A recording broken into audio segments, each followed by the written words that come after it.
Good evening, everyone, and welcome to another edition of Gamer Interrupted. My name is AJ East Coast, and tonight we have with you a very special guest. As always, I have my broadcast partner, Gino the Gentleman, and alongside us, we are interviewing tonight a young man by the name of Chris DeWeese. Say hi to everyone, folks.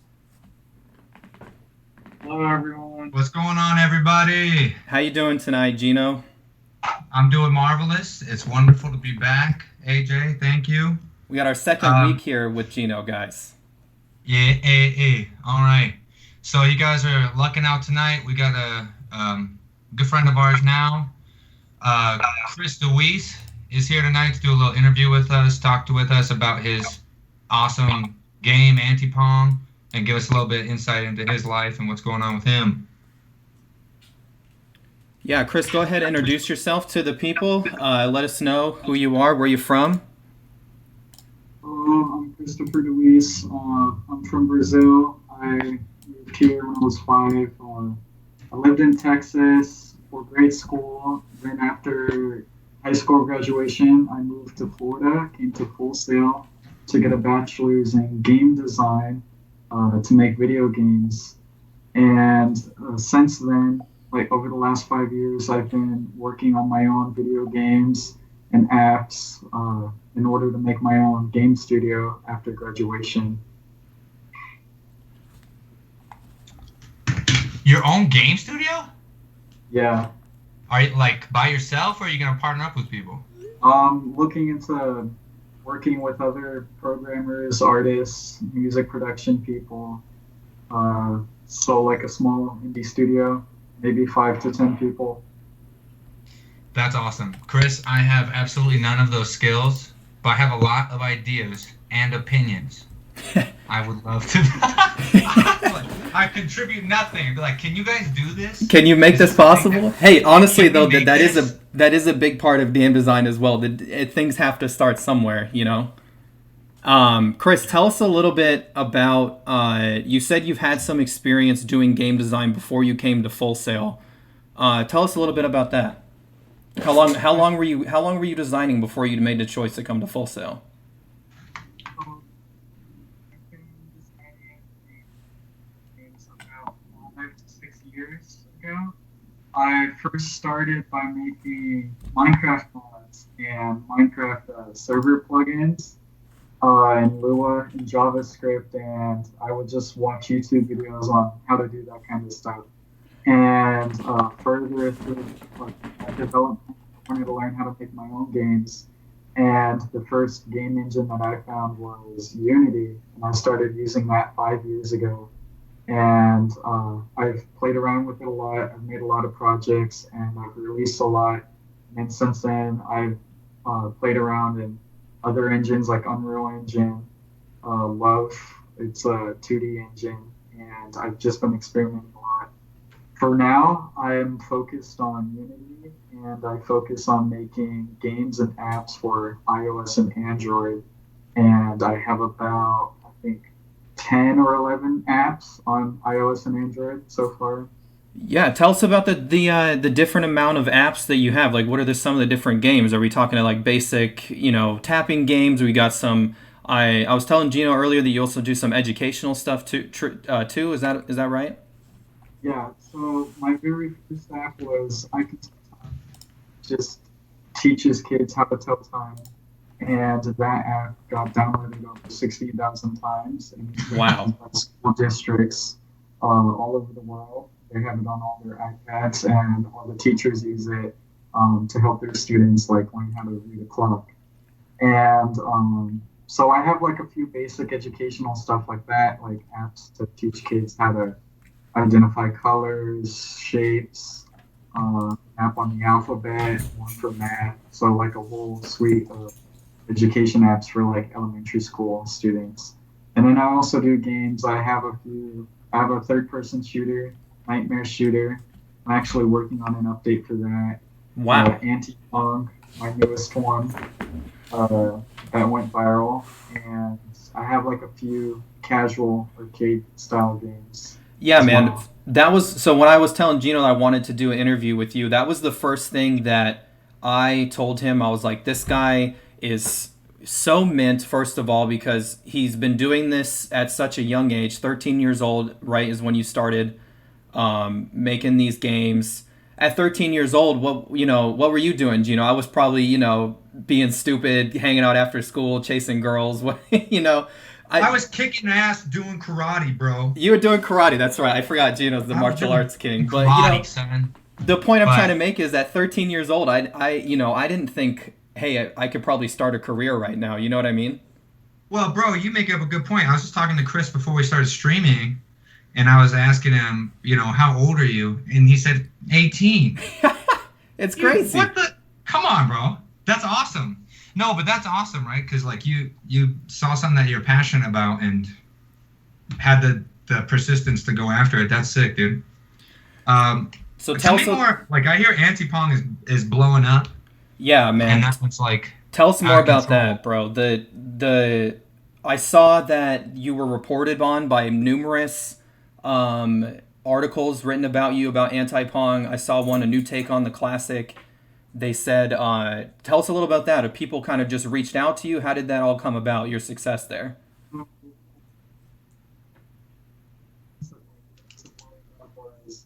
Once I had the game released, I started posting to all my social media, like, here, check out this new game, and I had the trailer in me. And by far, my biggest post was on a subreddit, and that post got 5,000 upvotes. I got like a few awards on there and stuff, and that post got like a whole bunch of traction and started trending on other subreddits like iOS gaming, Android gaming, indie dev, game dev, all of those, and people were talking about it. And shortly after that, I started Googling just Anti-Pong to see if anything would pop up, and I was getting articles from like a bunch of different sources. And another big thing that made Anti-Pong so successful was I released it already localized in 5 other languages other than English. And I found a Spanish website. They released an article, and that article has thousands of views on it already. And also an Italian website was talking about it too. So having it in other languages really helped it in other countries. Gino, we got this whiz kid with us from all over the room, for all over the world, man. Bro, yeah. So, yeah, and now he's going to say, well, I didn't want to trust any translators, so I went ahead and taught myself all of those other 5 languages. I went ahead and learned 14 different languages. I published the game in all those languages myself. Did you do that, or did you use somebody to translate for you? At first I went into Google Translate, but then I had to verify all of these translations with, I had to find people online that speaks these languages, because in some other languages, some of the diction and like stuff can be slightly different. But when I started the development of the game, I purposely designed a lot of the screens to use as little text as possible. So like the difficulty and like the options and the settings are all symbol based instead of text based. So none of that needs to be localized. The only stuff that really needed to be changed was like the tutorial system and the credits. So it was like very minimal, but having those in place helped get it traction in other countries. That's intentional as hell, man. So Gino, with Anti-Pong, so we were working on Pong in class. We were taught how to make Pong. I refer to them as the historical documents. The stuff from back in the day, because that's really that's where video games not necessarily totally started, but that's how the way that games are made now. That's where it started. So the ancient text. With my project, I didn't even think anything beyond. I was, did you immediately start coming up with this idea and think, hey, I've got to do something with this, or is it just kind of as you ran with it, did you get kind of some of the ideas that you could possibly put this on the App Store? Yeah. So when I first started working on it, I just made a Pong clone, and our teacher wanted us to put a spin on it and like add in new mechanics and stuff like that. So I was looking into other games that came out around the same time, and I was just playing a bunch of different games, and I got into Breakout, And I was thinking like it would be nice if I could combine like two old games into like one game and flip around the mechanics so it would feel familiar, but it would also be different and new, something that people would have to learn. And so I started breaking apart like what is the mechanics in Pong and what is the mechanics in Breakout. And eventually I figured out what if I just make the paddle a bunch of bricks like in Breakout. And over time, over that month, I started refining the game into anti-Pong. Um, but yeah, at first it was just a Pong game. It was just a lot of experimentation, playing around, see what felt comfortable, still familiar to the title. Um, yeah, just a lot of playing really. Well, it's incredible that you can just even see the world in that different light because, just as you're sitting there explaining that to us, I looked over at Gino and, both of us are sitting there processing what you're talking and to you, that's just a normal flow for the way that that you design and that you're developing these things. And that's, honestly, that's a really incredible skill, Chris, that you have. And I had to tell Gino, I was like, man, we got to get this guy on the show to explain himself just a little bit further. Yeah, that's awesome. Plus, I like the whole aesthetic of the game. Like I really like that whole aesthetic. It looks really sick. It looks like really modern for having been two, games mashed up. Kind of now how that you're explaining it. Right. But did you say it took you a month to make this game? So the initial prototype came out on April 19th. So I would say about 2.5 months from the very first day all the way up to release day. About 2.5 months. That's sick. I can't believe that. Can you imagine, dude, the amount of stuff that you were able to accomplish in that short amount of time only makes me wonder what you're able to do when you have, you said you want to do stuff on your own. You have the freedom to do that after school. I have no doubt in my mind that you're going to come up with some amazing projects. I have a question. I got a question for you, Chris. Tell me more about this shooter that you made, bro. What's the name of this again? Shooter. Nightmare shooter? Yeah, it's a third-person shooter, and basically just a little child, and the enemies are basically like the child's nightmares. It's a bunch of alive teddy bears, and they just like walk around and they're trying to kill you. It's like a survival shooter kind of thing. You're just supposed to survive for as long as you can. The more enemies you kill, you get more money. You can upgrade your weapons and things like that. I'm working on an update for it, like as a side project to add in multiplayer and like waves and bosses and things like that.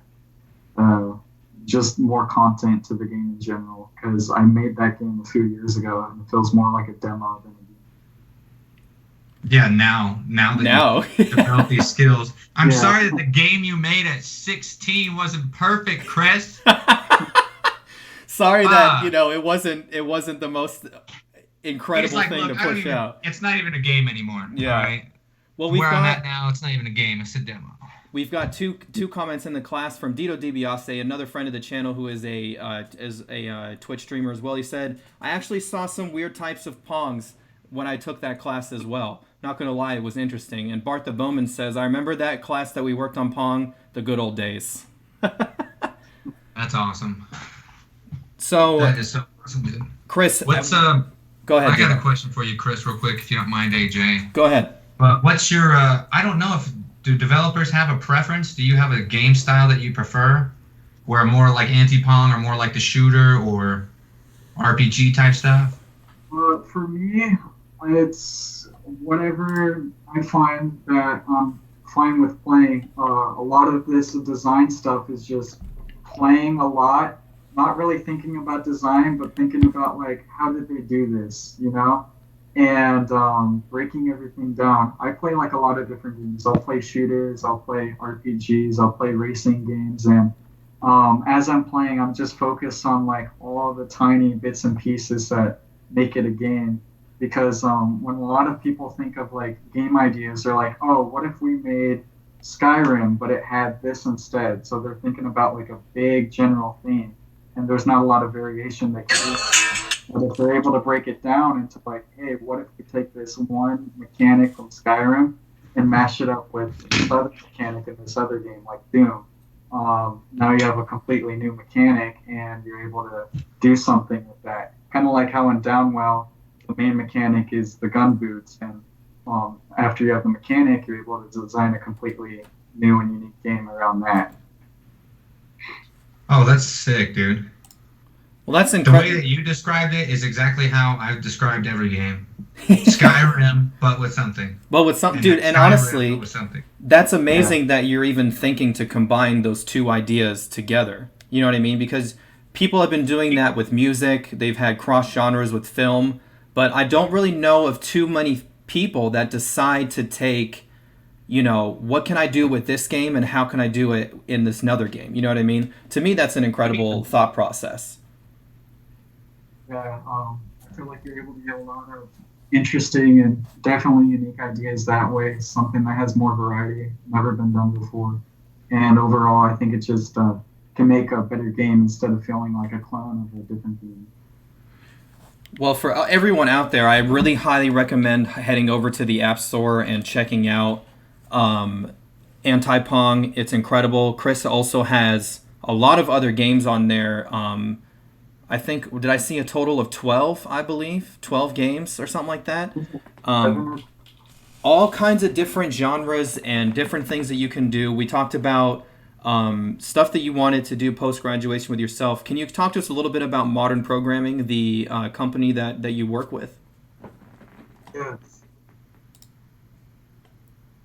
It's just me. And Sorry, say that one more time. Did you say it was just you at Modern Programming?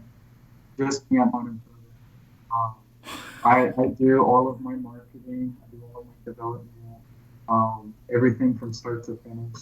It's all me. I have to manage my website and social media. That's why in the future, after graduation, I would like to split up a lot of this stuff because you only have so many hours in a day to do everything. Well, you got to hire some people, Chris. Especially now, you got people in Asia and all over the world, you know, reporting about you. You got to hire. You can't do this all by yourself. But I just want to say, incredible that you are doing this by yourself. By the way, because I mean, obviously, we're put together. ETG, you know, me and Gino, the two of us, put on this show. That's just the both of us. I can't imagine doing this by myself. That you're running an entire game development company, ladies and gentlemen. Chris is running it by himself. That's awesome. Incredible. Chris, is Anti-Pong on Android too? We got somebody in the comments, Maisa Q, asking what platform is the game on? iOS and Android, and I'm looking right now into adding an Apple TV version too. Oh, An wow. Apple TV version. You monster. No, yeah. Huge props to you, Chris. I feel that, dude. I don't manage games or anything, but I've got, you know, I've talked about it first time AJ had me on here about my own business that I do, and the social media thing is the worst part, bro. You gotta keep up with that and keep up with the comments. Yeah, got to be consistent with that, and if you don't, it'll fall apart. So you always got to be posting more content. Exactly. It's a stress right there. Have you gotten, unfortunately, have you gotten any negative comments from people, and how do you deal with that when it comes, you know, and now that you're in the public image as a game designer, have you had any negative run-ins? Oh yeah, for sure. If you check out the Android gaming subreddit, there are way more negative comments on there than the iOS gaming, which to me makes sense. A lot of the comments are talking about like how the game should be free with ads. One of the comments in there was actually saying this game isn't worthy of being 99 cents because that should be reserved for like bigger titles like Minecraft on the phone. And I generally take all comments, like I like all the feedback, negative or positive, and I ignore comments that are like just like, hey, you need to make this free or whatever, because I experiment with the price and what I do, and if it should be like a more premium type game or like a more casual type game. Sometimes I do get comments saying that some of this mechanics might feel off or wrong in some of my other games, and I generally take that as constructive feedback to fix it. I haven't really run into like people being like, "This is complete trash." I haven't really. Hopefully. I don't try and publish anything that's like I wouldn't be comfortable with playing. Right. So, yeah. I try and be careful with everything I put out there and all of my updates that I do, because I want it best quality that I can make it in. Well, That's that sick. that just shows your character right there, man. Because we've had this show now for almost 2 months, and we've spent a good majority of it tearing into other game developers and how shitty of a job that they've done. So this is a great turnaround for us to be able to not only showcase a very humble and creative man, but being able to showcase your skills. Not only that you're running a business by yourself, that you took a school project and now is one of a huge downloadable game. I mean, props. My hats off to you, man. Yeah, dude. And yeah, fuck them. That's what I say. That's what I say. Yeah, if someone Fuck wants to 'em. say, "Oh, Know they your just want to be value. free," Hell yeah, Chris. If you want to charge 99 cents, you charge 99 cents, bro. You made that game. you let them know to come watch our video, and you let them know that, hey, listen, because look what you just described. 2 months of work. I mean, personally, you could charge anything you want for that because you're solely putting in the work right now. So those guys, they fuck them. They don't care. I'm sure Chris loves all of his patrons. All Thank the you fans. for downloading Anti-Pong. Those that have, you're a godsend. Yes, sir. Well, Chris, it's been great interviewing you and getting to know you throughout the show. And if now we're gonna go into the part of the show where we discuss the news that we've done for the week, and we'd like to include you in on that and get your opinions on those things. Be as unfiltered as you like, because that's kind of how we are on this show. And if anyone in the chat and continues to hop in the chat would like to ask questions for Chris throughout the night, let us know and we'll catch our best. We have a chat says "fuck 'em all" is one of the comments in the chat right now, referring to the negative feedback that you had received. Hell yeah, Mesa. You tell him. Gino, why don't you start us off with our first topic for the night? What do you got for us, bro? All right, AJ. You've messed me up with this one, bro. So AJ hit me up earlier this week about this game. It's a man-eater shark game. And then when I go to look at this thing, it's a fucking RPG. Have you know what I'm saying? And like I was reading up about it. These guys are talking about, they're like, oh, we have so many things with the deep ocean. And they're like, no, fuck that. Let's put this shark in lakes. Let's put him in rivers just for the sake of diversifying the environment. But what do you do at RPG as a shark, bro? Eat this person, don't eat this person. What is this? How is this game so popular? Dude, a lot of me has to feel like, do you guys remember, Chris, you might because you've been with the mobile developing, there was a shark game that came out and you were able to zoom in and out of the waters and eat a bunch of people. When I first saw that, I was like, did they really just bring that to the console? But it seems like this is something else because it's like Gino said, it's a fully crazy RPG. I saw the footage. This thing is nuts. Out of nowhere popularity. Have you seen anything about that, Chris? I haven't seen for this specific game, but I know what you're talking about for like the mobile games. I have heard a little bit about this, but I haven't seen anyone like playing it or really talking about it on YouTube until recently. It did blow up really fast, though. Right. It's just kind of out of nowhere with this one. It blindsided me. Well, I've got an article here from our fellows over at Metro. They said that this is, imagine playing a game of Jaws and that's it. You're the main character of Jaws. You're in there and you're doing your own horror movie as you're just eating people and growing sharks and making different sharks. I saw at the end somebody had this crazy ass megalodon. I don't know, dude. It's nuts. I was just reading the thing about that too, and apparently it's like mutagens and radiation play some key in the game. So like the shark can evolve or something. But from what I understand, you start out as like a baby shark or a young shark and play throughout until an old ass shark. Through all the shark stages. Yeah, you're swimming around, eating people, eating other sharks. Fuck it. Chris, how do you, from an outside perspective of making games, what do you think is what's the problem statement that you think the developers came up with when they thought about man-eater shark?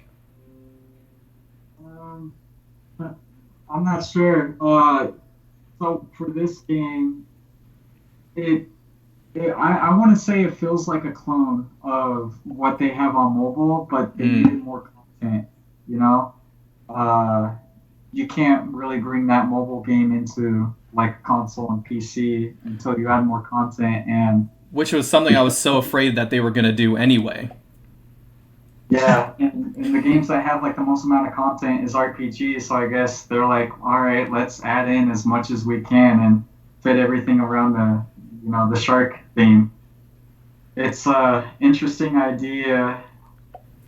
Do you find do you find yourself wanting to head out there and buy it, fellas? What do you think?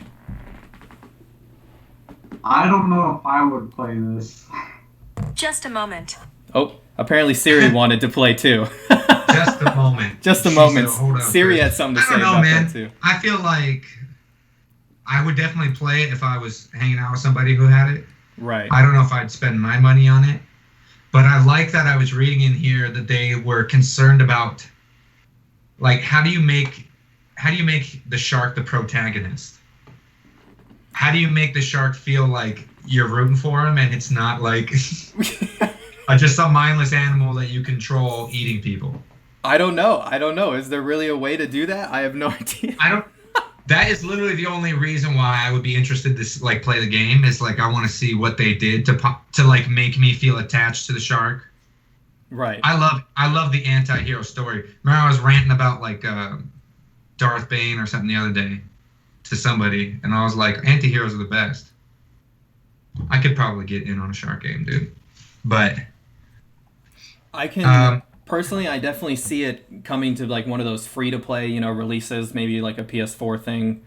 Speaking of that, we saw in Epic Games, they went ahead and had a release today. We also saw our friends, they're over at, what is it? Saints Row. I forgot. Saints Row came out of nowhere, remastered again. How do you guys feel about that? dude, I've never played Saints Row. Well, but I've also heck, Chris is like, oh, but everybody that I know that's played it loved it.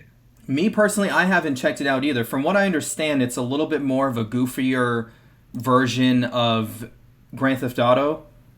And I think you have, the ability to go in there and run around the city just as you are in Grand Theft Auto, but I think you have less limitations. Like, the goofiness is just kind of out the door with that one. What's the word, Chris? Tell us about it. I've never played Saints Row. I've only seen like a little bit of gameplay. I really don't know much about this game though. I'd have to look into it more for sure. I guess it for people that think GTA is too much, this is probably like a good alternative because it does basically the same things as GTA. Well, they must be doing something right if we're seeing this remastered over and over and over again. Well, dude, yeah, like I think what you were saying about it not having the limitations. Right. I've seen a lot of gameplay of it, and people just would be doing wild shit, because you can. Because why not? Right. The thing that gets me is that like you can do all this wild shit, but the animation style is like almost cartoonish, I would say that it's like, I think maybe they thought, hey, this could be something stupid, but maybe how fun it was is the reason behind its success. Because, yes, Grand Theft Auto, you do have the ability to do whatever you want, but there are certain things you still can't do. You know what I mean? When I see people play Saints Row, I see a lot of people, riding around on motorcycles with big heads and underwear and flying around all over the place. You know what I mean? It seems like this one's just kind of, here's the open playground, go have fun. You know what I mean?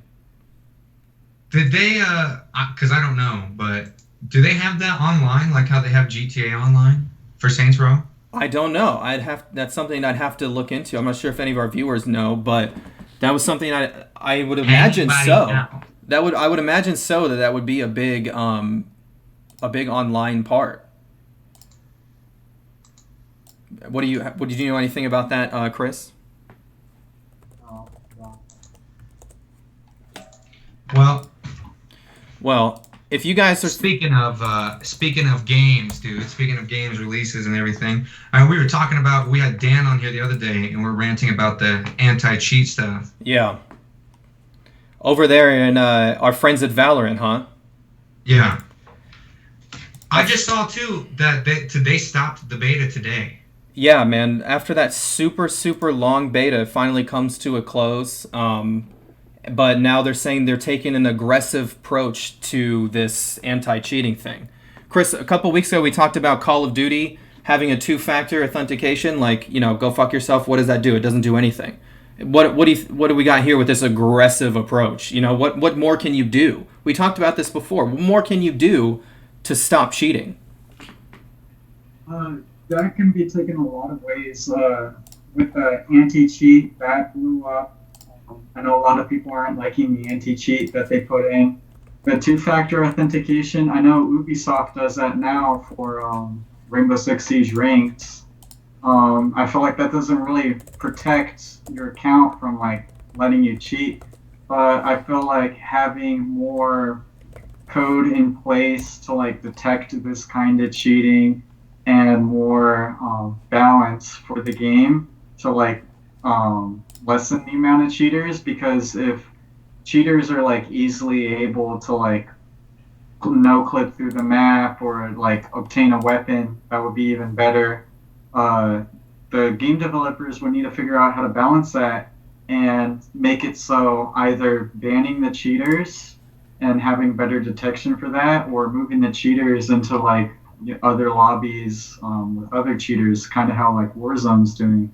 But other than that, I don't see what else a game developer could add other than aggressively watching, having a better reporting system so people could report hackers and toxic players and things like that. They would have to monitor a lot of stuff if they're going to be able to catch hackers more aggressively than how they do now. Boom, dude. That's your get out of COVID employment. Right there, man. Right on the... Hire me, dude. I'll sit around and watch people play games all day. Hey, are you cheating? Stop cheating. Are you cheating, motherfucker? Get out there. Get out there. Go to a different lobby. I did see, however, that people already, during the beta, said that maybe Valorant was a little too aggressive with this. So people are saying Call of Duty was too lax, and then it got too much, and now they're saying Valorant's already too much. Do we lower it from here, or do we kind of keep the same tone of the cheating from here on out? What do you guys think? What do you mean they're too aggressive now? Well, players are saying that Valorant came out with too much with the aggression. They're saying that the intentional feature of the anti-cheat takes away from the aspect of the game, particularly the Vanguard virus, apparently, is what they're saying.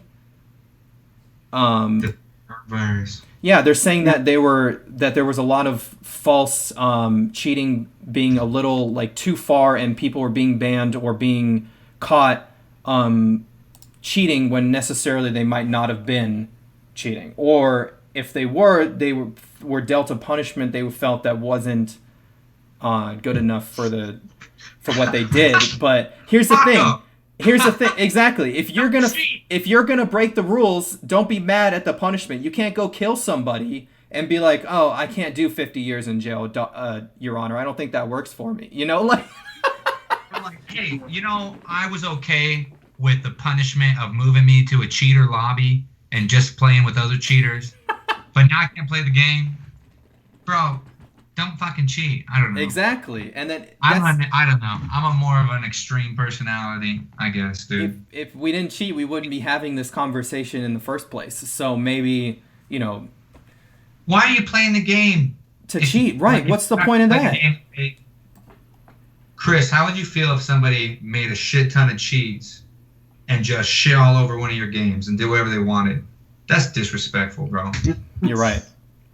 If it's affecting other players that are playing the game right, then that would be pretty bad, and I'd have to put in measures to prevent that. But like if it's single player or if they're just having fun on their own, then I don't see any harm in just letting them experiment with the game as long as it doesn't affect the enjoyability for other people playing the same game if it's online.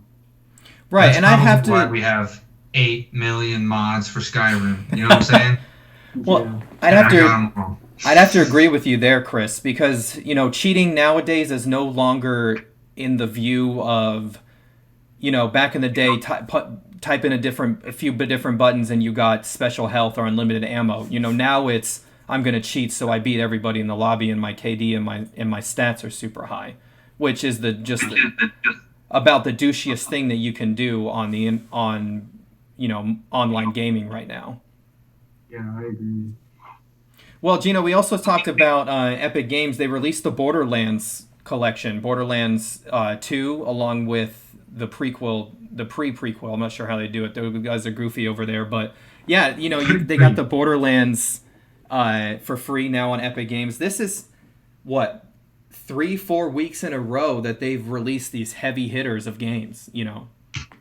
Well, dude, I think this goes out of a little bit order of how we're going to talk about stuff, but I think that kind of lends to how we were going to talk about video game sales, dude. Like during the whole COVID thing. Right. I just feel like, of course, they're giving out these wild games to get people excited, to get people playing games again. What did you say that they just broke the record?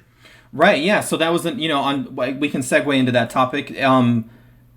We talked about how March had the record for video game sales. Well, April apparently went out and broke that record. You know what I mean? So Yeah. It's people. I think it's beyond boredom now. I think it's honestly become either a more serious hobby for some folks or a new one for some that are taking it seriously now. How do you guys feel about that? I feel like in terms of the free games that they're doing, I see it more from a business perspective. More recently, Epic Games has been pushing their Epic Store to compete with Steam. And more recently, they've been acquiring bigger games and they've been releasing more games for free in an attempt to get more people onto their service.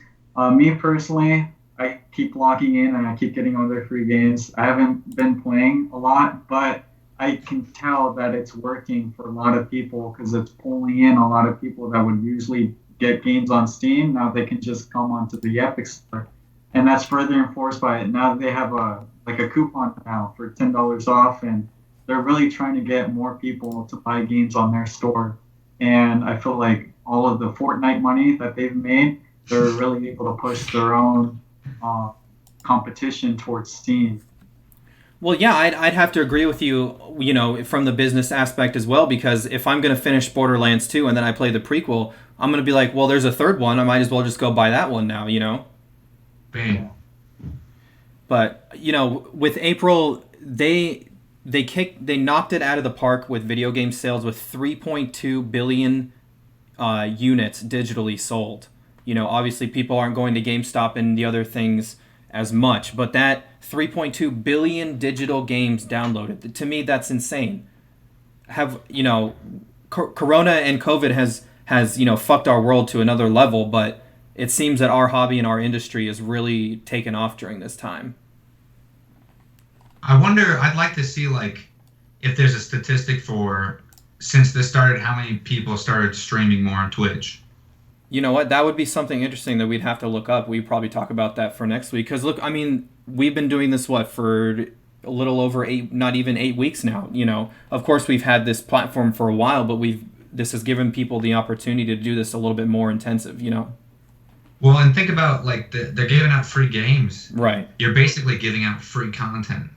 Right, because you can turn around and be like, hey, look, I just got this free game. Let's stream this now, That's that's like a whole nother level to the business aspect of getting those games out. One, you get people back into playing the games. Once you get invested in a game, that you like every day. You come back, Right. you play that game, you have to go to work or school, you come back, you're immediately back in that game. Your thought Like process starts when to you beat change. that one, when you beat that one, you need something else. It's like a fix, bro. It is. It is like a fix. And honestly, with Borderlands, that they're so good that you know that the third one's going to be good too. So you might as well spend the $60 and grab it. You know. I've seen people binge Borderlands Yeah. Big so time. hard. Big time. They'll be like, "Oh, we're gonna try and beat the game tonight." I'll be like, All right, man. that's so much work. That's so much work. But yeah, I think, and then no, but what I was trying to say is like you get people playing the games again, and then now you've got how many thousands of people on Twitch streaming that game, telling everybody how great that game is, getting everybody excited for the next game in the series that's going to come out. Free marketing for them. Free marketing. Well, I guess, this is also a question that we can ask Chris. Chris, what's the difference between you making the decision to put a game on iOS for free, or maybe releasing something that you previously had that was monetized, and making the monetary decision, like with Anti-Pong, to charge for 99 cents? What, from your aspect, help us see that, from someone that's producing and making money off of games? Well, depending on how much you want to put the app for the game, you have to look at all of the data for the platform, because it's going to be different for every platform. People are comfortable spending $60 on Steam for a new game, but they get upset when they see a $1 game on iTunes. So it really depends on the platform. And it also depends on your audience that you're going to be selling to. People that play RPGs and MMOs, they're probably going to be spending more money on upgrades and DLC versus like a racing game where there's not really a lot of content for you to be buying. So you need to think about how often someone's going to be playing the game.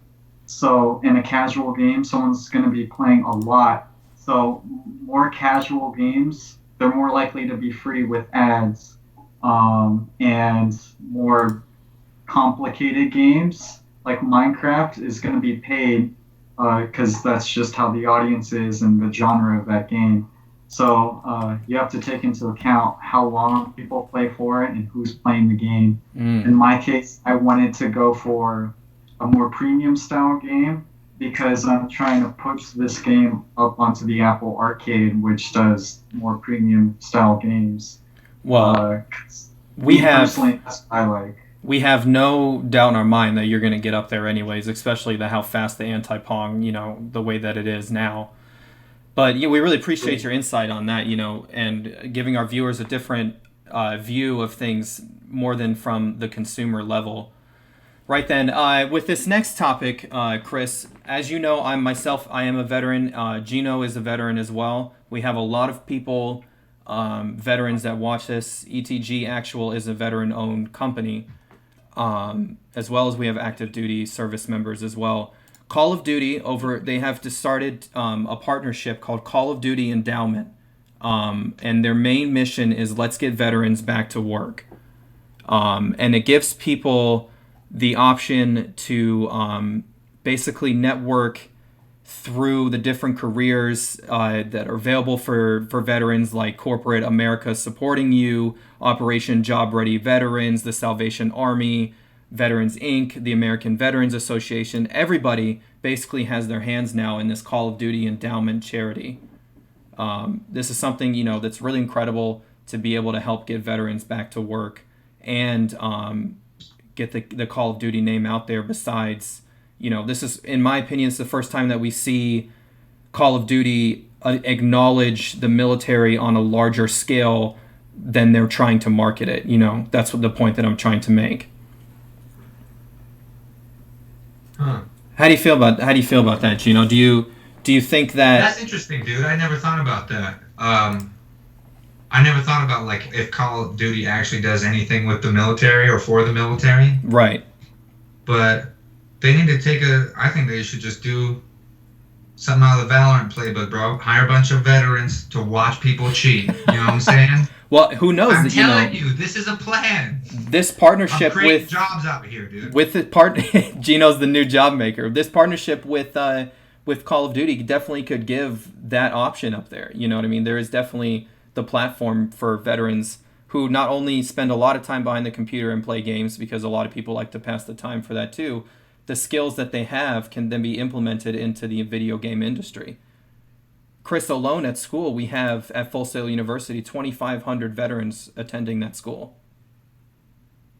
There's definitely a lot, and I feel like they can definitely contribute mechanically for video games. Just the other day, I was watching I think a Canadian vet play through the house mission in the Call of Duty Modern Warfare, the new one, and he was like going over like all of the notes on like how realistic they kept the mission, and what they could have done to like improve like some of the realistic parts of it, like how the flashbangs work and how the character animations played out, like checking the corners and everything. And I feel like in terms of military games and military simulators, a lot of military vets have the real experience. Right. Game developers don't. They can only guess this from movies, but military vets have the more experience to like make these games more realistic and accurate to the situations that they're trying to depict. Well, I 100% agree with you that, Gino, it does and Chris, it allows a lot of people, to use their experiences in a positive way. I think that sometimes veterans can get caught in the negativity behind their service. I mean, I definitely catch myself doing that a lot personally, but allowing us to be a more open and positive platform, and they seem to be doing a little bit more than just slapping, hey, we love veterans, we hire vets. They seem to be doing a little bit more than that, which is really appreciative in my eyes. Yeah, it's really. Yeah, that's kind of cool, dude. Right then, Gino, what's our next topic that you got for us tonight? Boom, PlayStation and Sega partnership, possibly, maybe. This actually, like, when I started reading into this too, dude, the whole E3, I didn't realize how canceling E3 was going to have so many ramifications. That certain consoles were going to come out sooner and some are going to come out much later. But the whole idea of like PlayStation and Sega, and there are some other companies too, I can't remember, that are teaming up to try and throw their own thing so they can bring out the PlayStation 5. Right, in partnership with the Summer Game Events Festival. Yeah. Right. Yeah, this is crazy, man, because we've seen PS5 now for what, 2 years? What they've been talking about this, and then we get hit with Corona. Yeah. But the deadline's still there, and they haven't said they're going to move it. So allowing this partnership, I think they're allowed to get the ball rolling to make sure that the fans are going to get the console and the games and the experience that they've been looking for. Educate me a little bit. When's the release date are they saying for the PS5? Well, there hasn't been an exactly official, like, hey, this is the time, but they said that they will be ready holiday of this year. So, I mean, if history tells us that anywhere before Black Friday or maybe a little bit after Black Friday, in that time frame between Black Friday and the first of the year is some of the biggest time for consoles, hardware, and games releasing. So I can only imagine that it's going to happen within some time of that time frame there. I think it's getting kind of weird that like the way companies are choosing how far to push things out. I don't understand. Like there's concerts in Vegas that like they didn't reschedule for this September. They rescheduled them for like next September. Right. I don't know. Chris, what do you think? You're in the developer mindset. How would you go about it? Would you launch the PS5 earlier, or do you think you would go later? Then again, that depends on like a lot of different factors. You also have to think about the production. Where's PS5? Like, where's PlayStation making all of their PlayStations? All of those factories are probably closed or on limited production because of the virus. So for sure, PlayStation and Xbox won't have as many units for sale when they launch as they usually do. So I think the demand for these new consoles will be much higher. And with the limited quantity that they're able to produce in that time, it makes sense to push back some of these release dates so they can produce the proper amount of units that they need so they don't run out in stores when it first comes out. To push stuff sooner, that can also be a benefit because look at right now, a bunch of people are playing games, right? The first console to release, they're definitely going to make more money because more people are now getting into gaming. So whoever is going to release first, they're definitely going to make a lot of money. But whoever releases later, they'll be more prepared because they'll have the proper amount of units for a successful launch. So it depends on, should we go faster or should we go slow and do it right? Well, not about y'all. I'm ready for the second console war, man. This will be intense. But I'd have to side with Chris and maybe do it right the first time. That's kind of just in my opinion. How do you feel about that, Gino, as well?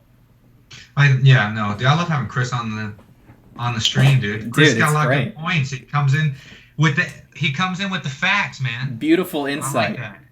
No, yeah, because now you got me thinking. Do you say they already had the units made? Right.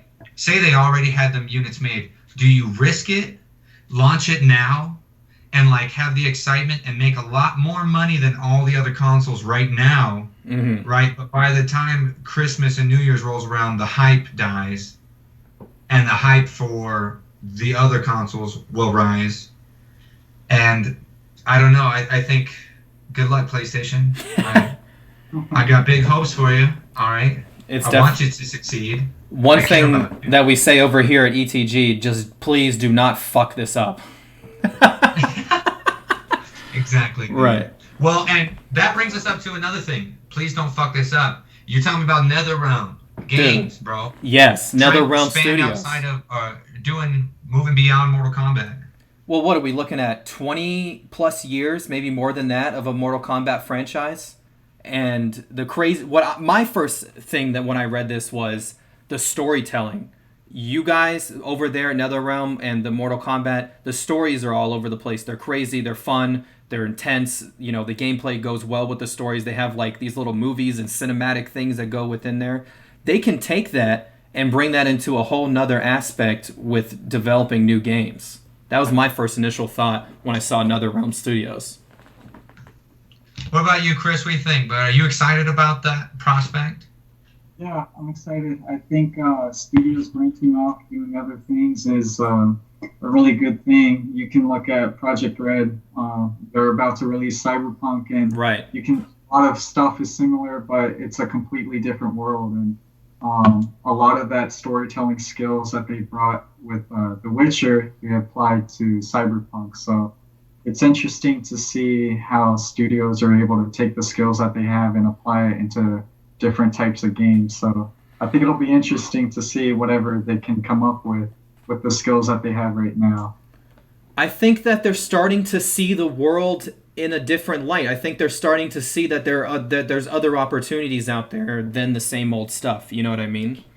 Because Mortal Kombat has been an incredible series, but how long can you continue to do that? Probably forever, bro. Have you seen The Simpsons? They could literally fucking do this. But I think it's exciting, in my opinion. I think it's cool. Plus, I'm always hyped. If they came out with their opening of RPG, I am very unshamefully biased. I love RPGs. That's where it's at, in my opinion. I think I think it's a good time. That's my favorite type of game. I love all types of games, but that's definitely my favorite type. Yeah. And they do have great storytelling, man. They didn't really necessarily keep all those features in the later Mortal Kombat games. Mm-hmm. But do you remember the Conquest mode before? It wasn't like in versus DC. It wasn't like in 11 where you're playing the Mortal Kombat characters. They gave you a character and you played through a storyline that took you through everybody. That's right. And how many times can you write a different story with the same effing characters? They're obviously creative as hell over there.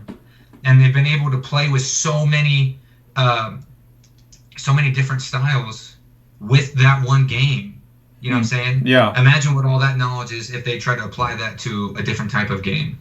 because they have been doing the same game for however many years, but they've done games where the fighting feels totally different. They've done games where each character has 3 fighting styles. You remember that one? Yeah, Was that the Deception?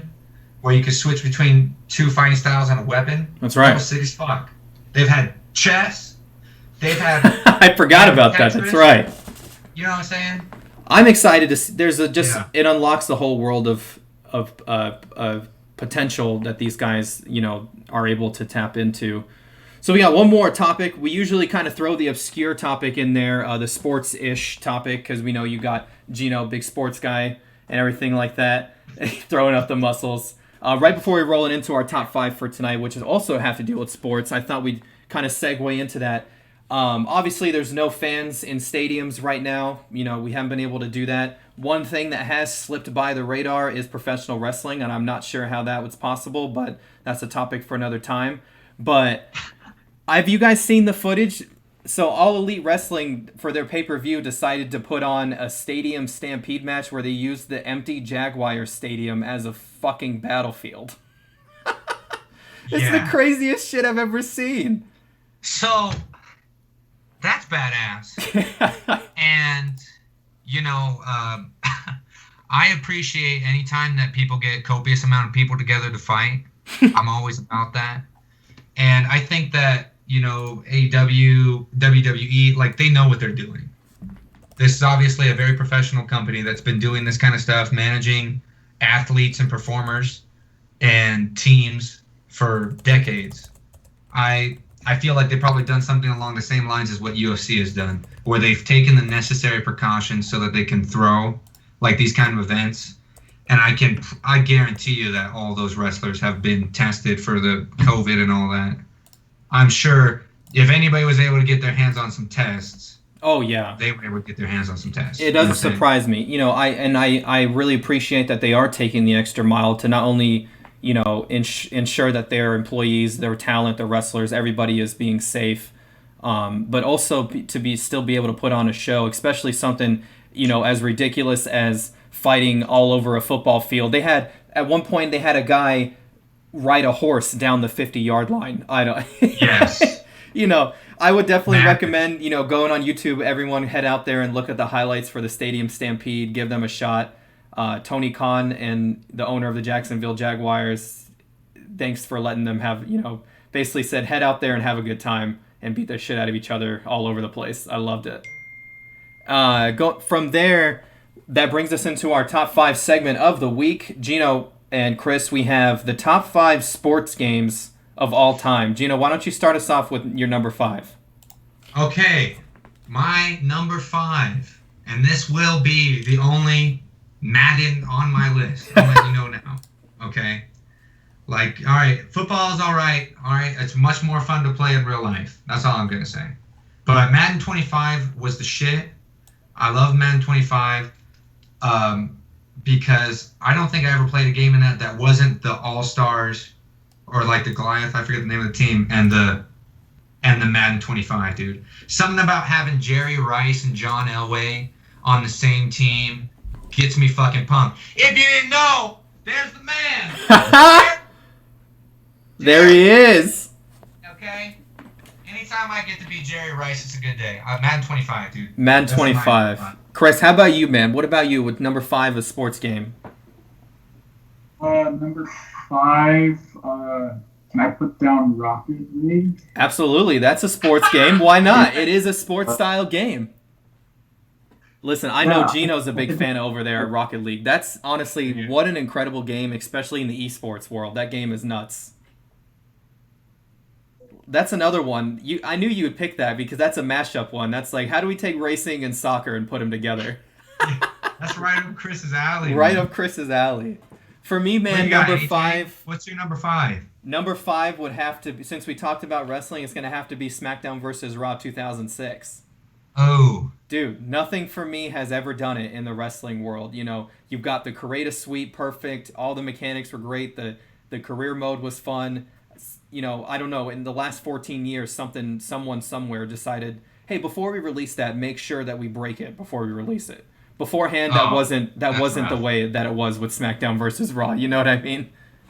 Do they have the? I didn't play that one, but I played other, WWE and Raw games. Like, Yeah. do they have good character creation in that one too? Dude, the best, man. The character creation, they may be one thing with a lot of problems that they've had with their games, but character creation is one that they've never I had feel an like issue with. they always nail that one. Hit it on the hammer. Bring us to number 4, man. Number 4, Chris stole my thunder. Damn it. All right, Rocket League, bro. Yeah, love Rocket League. Hey, we'll take it. Super Rocket fun. League, bro.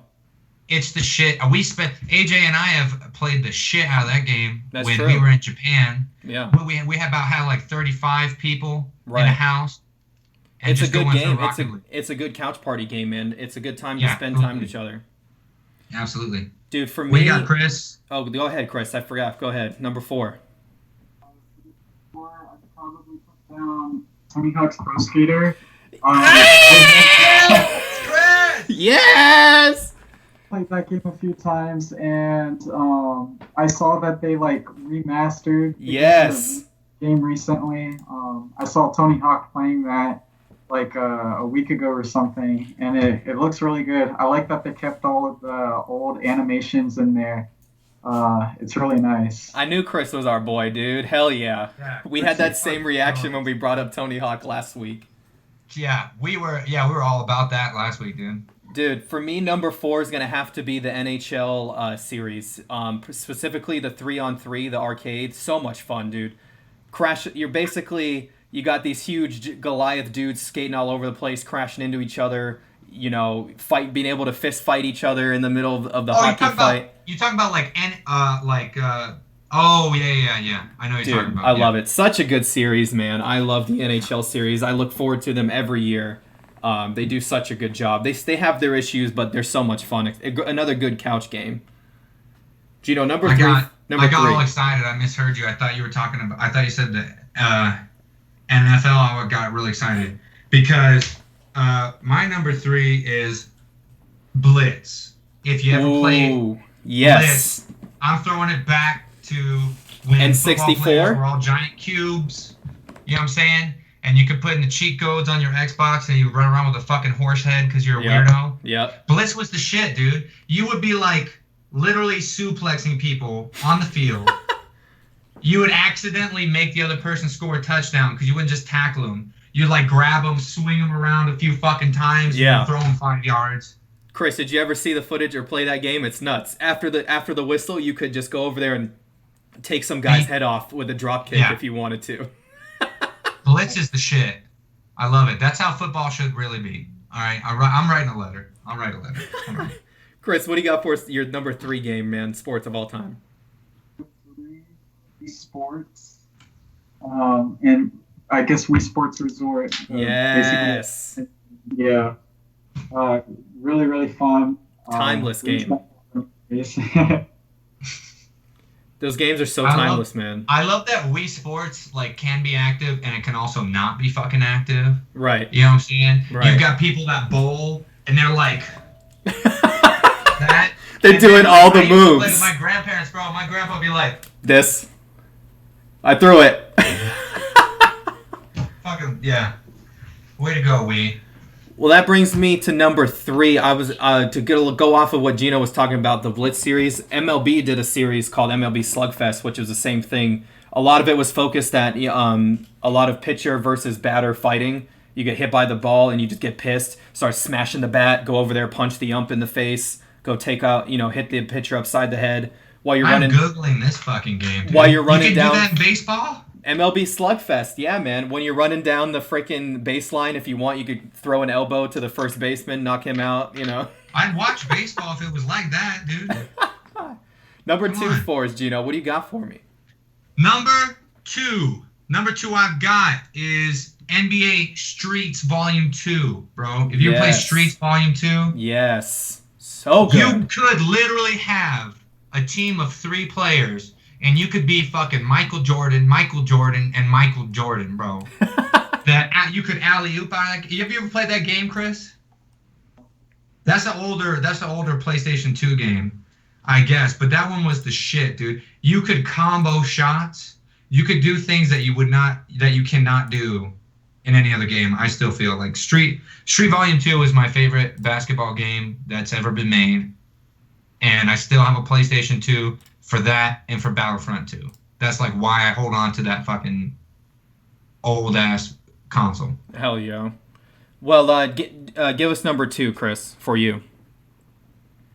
Two, I have any FIFA game. I used to grow up playing FIFA a lot on my cousin's Xbox, and it's just a really fun game. Whenever we don't play in real life, we'll be playing together online. So it's really, really fun. That's great, dude. Yeah, FIFA's a good ass game. I love FIFA too, man. You know how hard I go with FIFA. I love football so much. It's just, and it's crazy because I'm the type of football fan that didn't like football before FIFA. The game itself helped me really start to like football. Yeah, you start playing the game, you're like, what the fuck is offsides? You're right, exactly. I don't know what offsides means. Well, that brings me to... Times, Go ahead. When we were on the boat and I was hanging out with Bermudez. Yeah. These guys in my shop played FIFA nonstop. All the time. I love it. And I didn't even understand the rules of soccer at that point. It's too fun, man. It's a solid game. For me, number 2, my number 2 and number 1 are going to be similar. But number 2, I'm going to have to go with UFC Undisputed 3. And I would say it's not the current UFC 3. A long time ago on the 360, they came out with UFC Undisputed 3, a far better game. The intensity of that game, the blood, the cutscenes, so much fun. How did they redo that? Because they did used to have UFC Undisputed, and then they just decided they're going to come out with UFC games. EA took over, and that's, we don't have time to talk about that, but... Well... Give us your number 1, man. I feel upset. I feel a little like you guys stole my thunder. Mostly you, Chris, because you kept saying all my fucking games. But Tony Hawk, Pro Skater, is my number 1. And I was gonna give that UFC an honorable mention, but I'll just go fuck myself. So,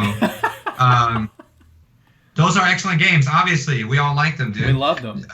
Number Pro 1 Skater game is sick, creative, super fun, and customizable. And now it's remastered. I can't wait for the remaster. Go get that shit, son. What do you got? Your number 1 sports game for us, Chris? Send us home. Say it one more time. Beat Saber. Okay, yeah, we'll take it. Saber. Beat Saber, yeah. The VR? Yeah. Fucking Chris. It's one of my favorites right now. It's too fun, man. Well, over at Full Sail, they gave us this thingy, and so you got to try and play around with it a little bit. Mechanics for that, it's like a perfect combination, I think, of Guitar Hero and Fruit Ninja. Yep. There we go, Chris with the big mashups again, man. Damn it, Chris.